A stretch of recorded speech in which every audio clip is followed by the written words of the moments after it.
a explicar el ministerio del pastor, un poquito más. El pastor también puede fundar iglesias, mientras que el evangelista gana almas, el pastor también puede ganar almas para el Señor de otra manera tal vez, pero es el pastor el encargado de cuidar el rebaño. El evangelista viene, predica y se va, pero el pastor es el que queda en una ciudad. Por ejemplo, un pastor en la ciudad de Miramar, pastor en la ciudad de Madariaga, pastor en la ciudad de Zárate, y ahí vive, y ahí pastorea y atiende el rebaño.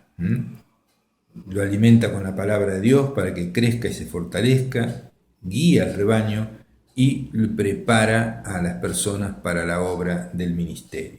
En Ezequiel capítulo 34 usted puede leer lo que pasa cuando a las ovejas les falta un pastor. Son esparcidas, son desamparadas, están extraviadas y es necesario que Dios levante pastores que realmente amen a su rebaño y no lo esquilen o lo exploten, sino que sean personas de amor, que piensen y cuando la persona se extravía, que se extravía muy fácilmente las ovejas, vaya a buscarla o la visite o esté siempre disponible para un consejo, y entonces ese es un pastor. El evangelista no está muy dispuesto para consejos.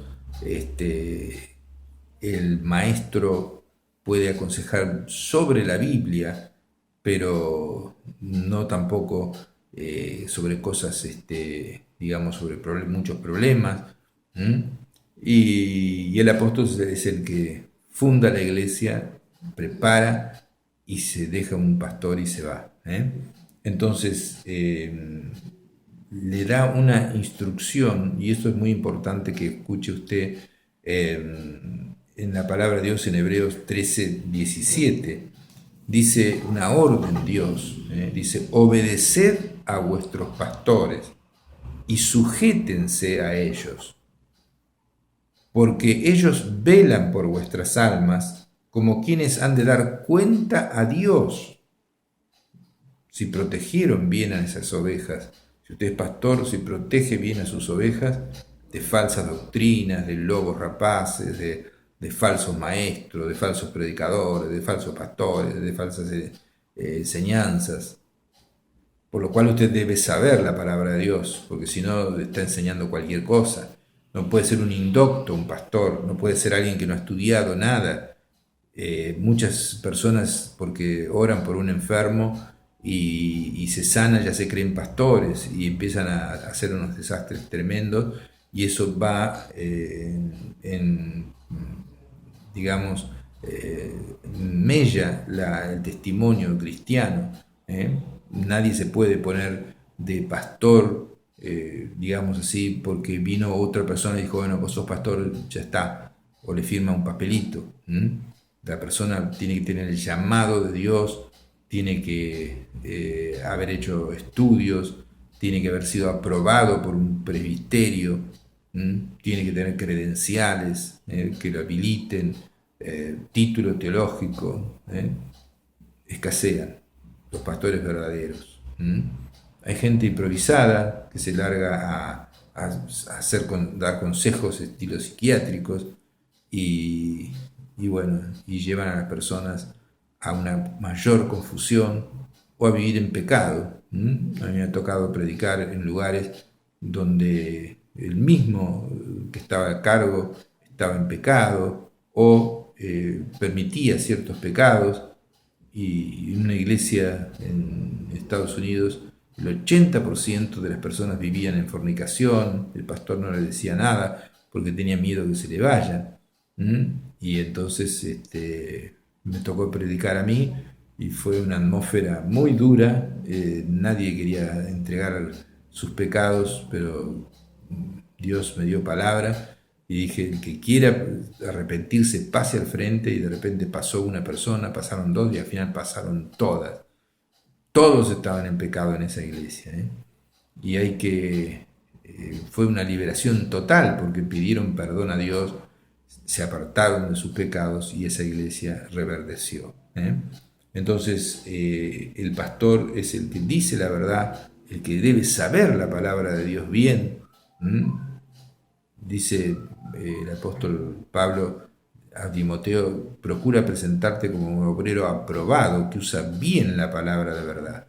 Entonces, si un cirujano, yo siempre doy ese ejemplo, depende la vida de una persona, yo si fuera cirujano, estaría todo el tiempo estudiando los últimos descubrimientos, sobre todo de operaciones del corazón o operaciones así.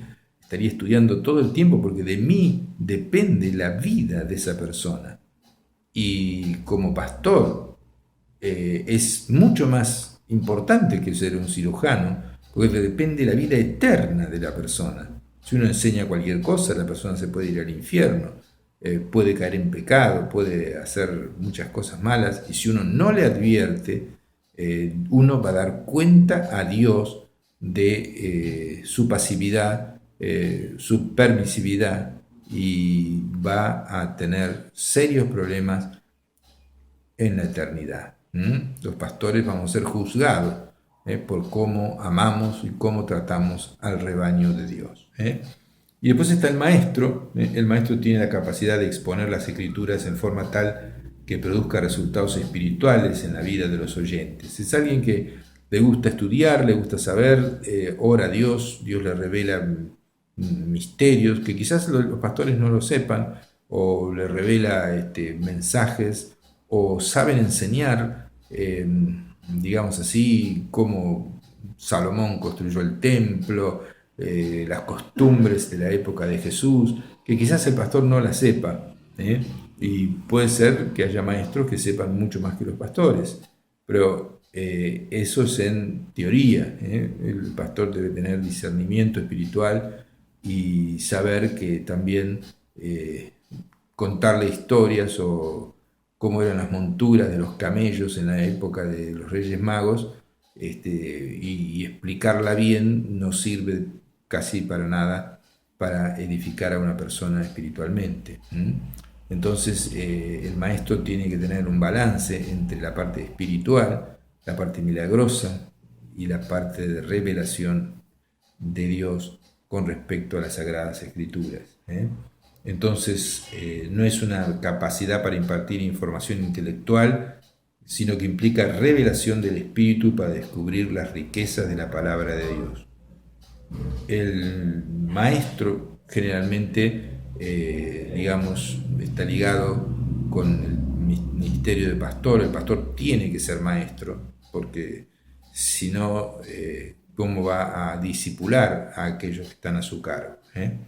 La experiencia muestra que puede haber pastores maestros, puede haber evangelistas maestros, esos son los menos, profetas maestros, y así como maestros que no son pastores. Hay personas que son profesoras de seminario y no son pastores.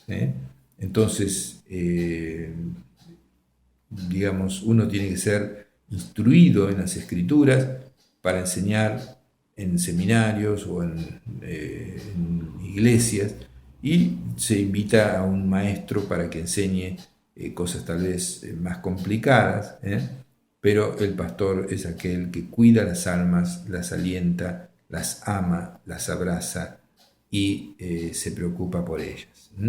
Después hay otros ministerios, como hacer milagros, los que sanan, los que ayudan, los que administran, los que tienen don de lenguas. Eso está en 1 Corintios capítulo 12, versículo 28. Este es un tema extenso, pero muy rico y muy lindo. Bueno, nos estamos yendo ya de este programa. Le mando un fuerte abrazo, los amo. Quiero ser su pastor, digamos así, aunque sea por internet, aunque sea por la radio. Si usted quiere algún consejo, estamos disponibles, y entre en www.diosparatodos.com, que ahí va a tener mucha información. Y si quiere mandarme un mail, es gustavo-isbert@yahoo.com.ar. Lo quiero mucho, un abrazo fuerte.